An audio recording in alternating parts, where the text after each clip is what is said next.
Bonjour frères et sœurs, chers amis. Nous voici donc aujourd'hui à la veille de l'Ascension, mercredi 20 mai, et nous avons la joie de méditer un tout petit passage de l'Évangile, le dernier de l'Évangile de Saint Jean.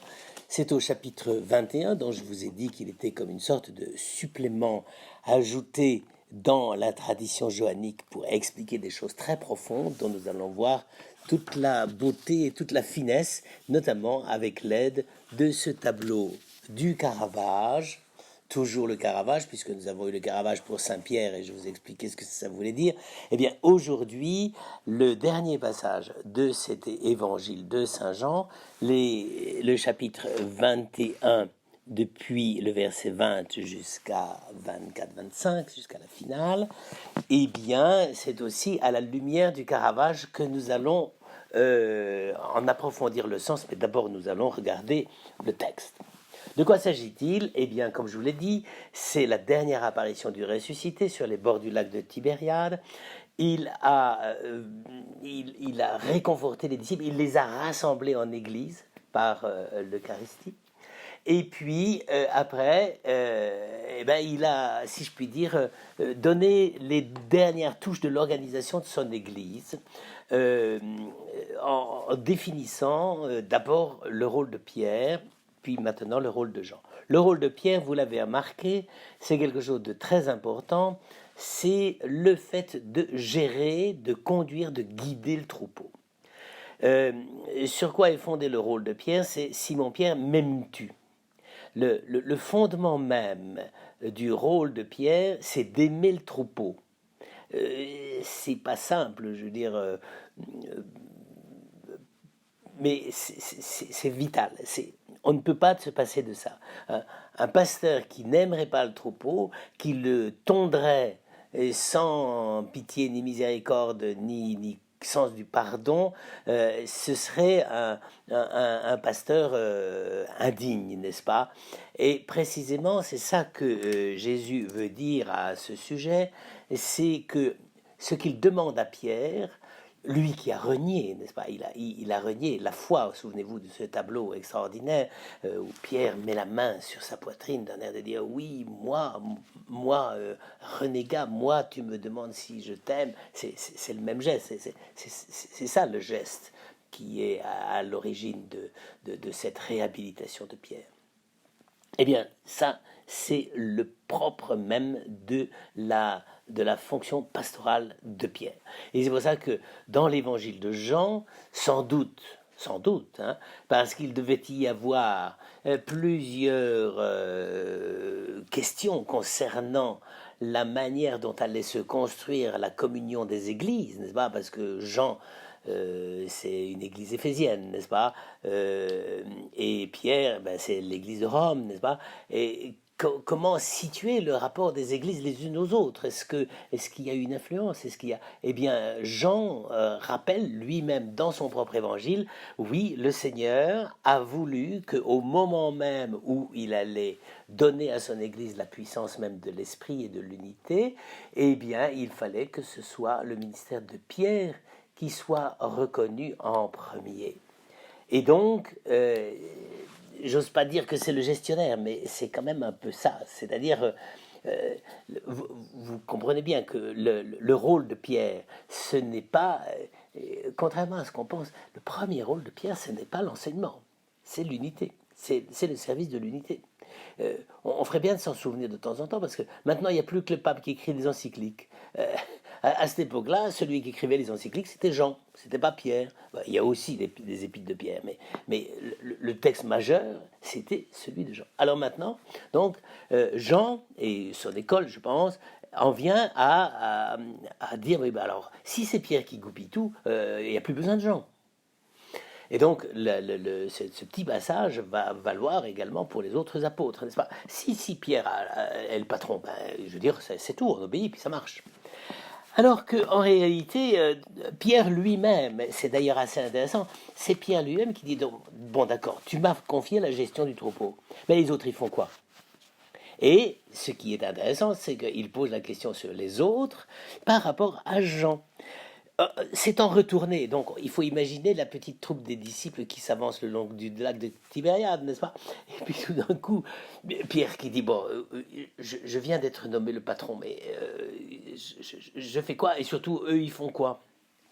Alors, se retournant, s'étant retourné, souvenez-vous du geste de Marie-Madeleine qui se retourne vers le Seigneur au moment où elle est au tombeau, n'est-ce pas? Elle se retourne, mais là, il se retourne non pas vers Jésus, puisqu'il est à côté, mais il se retourne et voit Pierre qui est juste derrière, puis il le voit marchant à leur suite, et à ce moment-là, on précise quand même le disciple que Jésus aimait, car il faut quand même bien comprendre que depuis le discours après la scène, c'est-à-dire jusqu'à 17,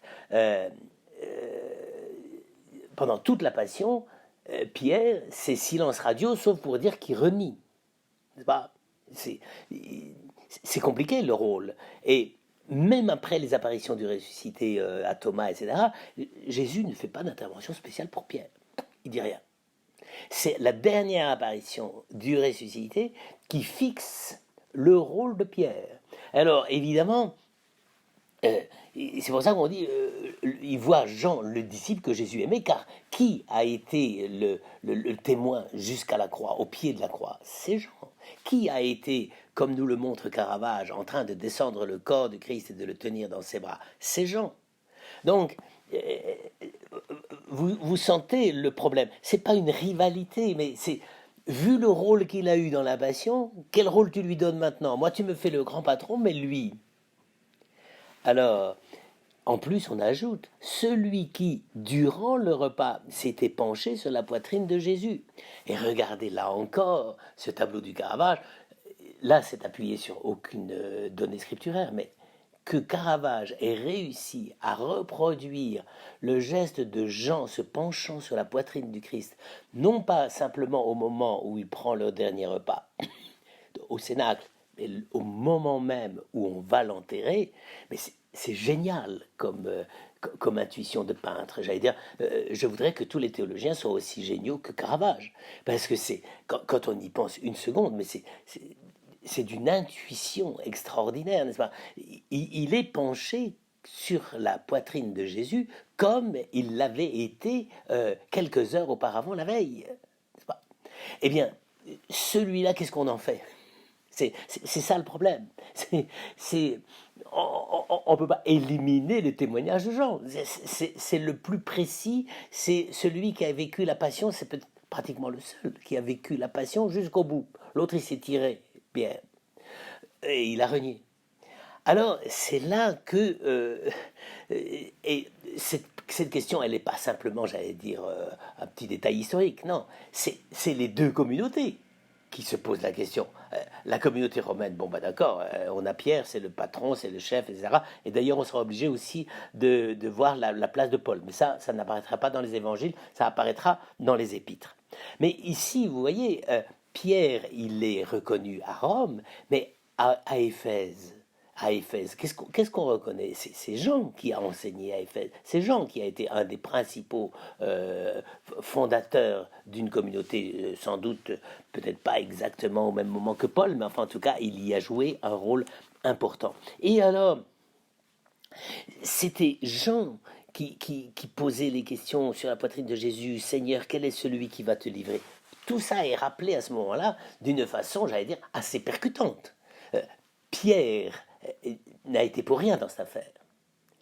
D'une certaine manière, il ne le sait pas. Bon, oui, il a vu Jean poser sa tête sur la poitrine du Christ, puis c'est tout. Et alors, à ce moment-là, donc, le voyant, donc, Pierre dit à Jésus, mais Seigneur, et celui-ci, que lui arrivera-t-il? De quoi il retourne? Celui-là, de quoi il retourne? Vu la qualité de son témoignage, moi je veux bien diriger, mais lui, on en fait quoi? Et c'est souvent comme ça, vous savez, dans l'Église, maintenant on est un peu habitué, mais c'est vrai que les papes, les gens qui détiennent l'autorité, ils considèrent toujours que les figures johanniques de contemplation sont un peu des casse-pieds. Enfin, je dirais, il vaudrait mieux s'en débarrasser, quoi, parce qu'ils posent des questions inutiles. Alors, mais là, Pierre, il est un peu plus prudent que les successeurs, et il dit, Seigneur, qu'est-ce qui va arriver de celui-là? Pierre comprend à la fois, à la lumière de sa propre responsabilité, hein, puisque tu m'as confié le troupeau. Mais qu'est-ce qui va devenir de lui? Tu veux quoi exactement? Je ne suis pas sûr de savoir, dit Pierre à Jésus. C'est ça la question. Et à ce moment-là, eh bien, Jésus répond, si je veux qu'il demeure jusqu'à ce que je vienne, que t'importe, toi suis-moi. Voilà sans doute une parole de Jésus qui devait courir dans les communautés. Et comme Jean était beaucoup plus jeune que Pierre, eh bien, peut-être que Pierre était déjà mort, on est très certainement après 64-65, mais le martyr de Pierre et de Paul. Mais, ben oui, si je veux qu'il reste. Alors évidemment, il y a tout de suite une interprétation qui s'impose. Ben, il reste jusqu'à quand? Jusqu'à ce que je vienne. Donc, il ne va pas mourir. Alors évidemment, ça c'est une interprétation, j'allais dire, on veut bien le croire, mais il est mort aussi. Hein. Donc, c'est ce qui a dû arriver. Et c'est au moment où on écrit ce passage-là que les disciples de l'église de Jean se disent, oui, oui d'accord, Pierre est mort, d'accord, mais Jean est mort aussi. Et donc, les disciples ne mourraient pas, ben si, il est mort. Alors qu'est-ce qu'on fait? Et alors, à ce moment-là, il y a un petit correctif qui veut dire, Jésus n'a pas dit, si je veux qu'il demeure jusqu'à ce que je vienne.